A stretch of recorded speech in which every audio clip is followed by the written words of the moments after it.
মধ্যপ্রাচ্য এবং মধ্যপ্রাচ্যে অবস্থিত মার্কিন সামরিক ঘাঁটিগুলোর উপর ইরানের নজিরবিহীন তাণ্ডবকে পরিকল্পিত এবং অকল্পনীয় হিসেবে বর্ণনা করে জিসিসি দেশগুলোর নীতি নির্ধারকদের মধ্যে ব্যাপক উদ্বেগের সৃষ্টি হয়েছে।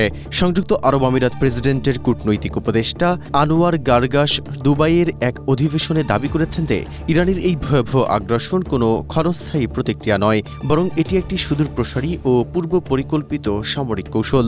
গারগাশ বলেন, ইরান প্রতিবেশী দেশগুলোর উপর এই আগ্রাসন চালানোর মাধ্যমে বিশ্বাসযোগ্যতার চরম সংকট তৈরি করেছে। তার মতে, উপসাগরীয় দেশগুলো নিজেদের ভূখণ্ডকে ইরানের বিরুদ্ধে ব্যবহার করতে না দেওয়ার অলিখিত প্রতিশ্রুতি রক্ষা করলেও তেহরান সেই প্রতিদানের বদলে পরিকল্পিত হামলা বেছে নিয়েছে।